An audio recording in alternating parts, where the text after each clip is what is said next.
को मेरा राम राम। बहुत ही सही जगह क्लिक किया बच्चों आपने।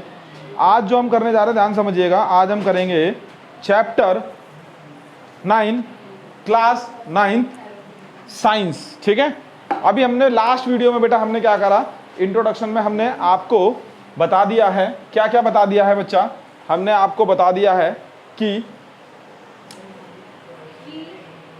First law of motion, second law of motion, कुछ न्यूमेरिकल कराए थे। तो पहले आप पहली वाली वीडियो को देखें, उसके बाद इन पे आए। ठीक है, चलिए यहाँ तक तो कोई दिक्कत नहीं है। अब चलते हैं आगे। तो हम देखते हैं बेटा न्यूटन थर्ड लॉ। न्यूटन जी ने थर्ड लॉ जो दिया वो क्या कहा उन्होंने ये कहा कि भैया action and reaction forces are equal in magnitude but opposite in direction. मतलब कि अगर एक फोर्स आगे की तरफ लग रही है तो दूसरी फोर्स अपोजिट लगेगी, या फिर शॉर्टकट में पीछे की तरफ लगेगी, है ना। And action and reaction are on two different bodies. ठीक है, या फिर ये कह सकते हैं हम every action has opposite and equal reaction.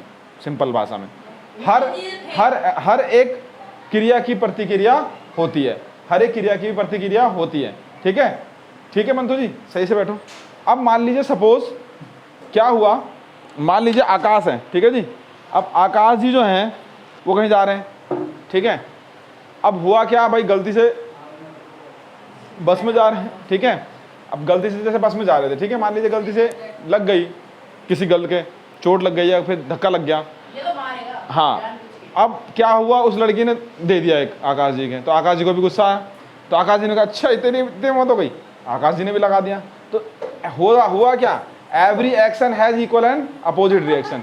ठीक है जी। तो क्या हुआ रिटर्न में, हाँ जी, जैसे कि आप लिसन, जैसे कि आप जो है बॉल को जिस फोर्स से आप दीवार पे मारेंगे उसी फोर्स से वापस आएगी, ऑब्वियस सी बात है।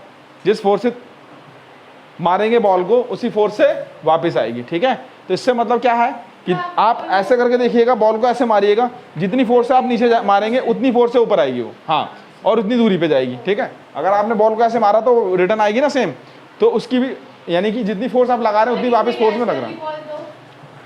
ठीक है, वापस लगा रहे हैं, कोई दिक्कत नहीं, तो क्या होगा, फोर्स तो लगी रही है ना। ठीक है, अब इसका एप्लीकेशन कहाँ है, अब इसका एप्लीकेशन कहाँ है, एप्लीकेशन है ball rebouncing after the striking against floor. मैंने बताया भी आपको, जितनी फोर्स से आप बॉल को फेंकोगे उतनी फोर्स से वापस आएगी।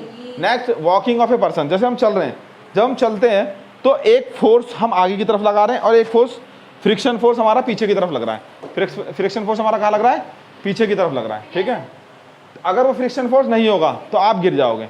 मान लीजिए कोई स्लिपरी सरफेस है, मान लो यहाँ पे ऑयल डाल दिया मैंने, चिकना हो गया एकदम फ्रिक्शन जीरो, तो आप चल ही नहीं पाओगे, गिर जाओगे। बर्फ है, बर्फ पे चल ही नहीं पाओगे, गिरोगे गारंटेड। ठीक है जी,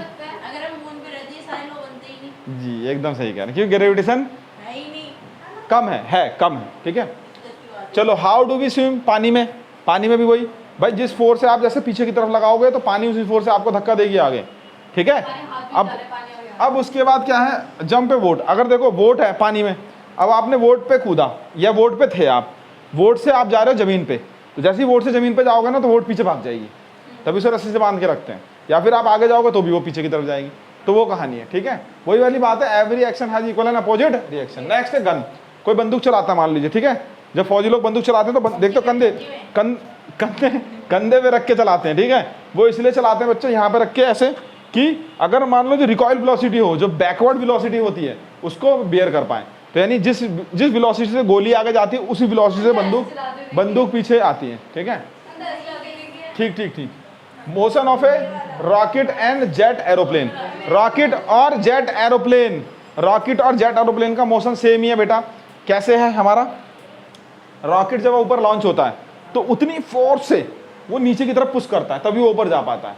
ठीक है, नहीं तो अगर नहीं फोर्स करेगा तो ऊपर नहीं मूव कर पाएगा। तो ये सारे हमारे जो हैं, ये सारे हमारे motion, third law of motion के एग्जाम्पल है। थर्ड लॉ ऑफ मोशन मैंने आपको बता दिया।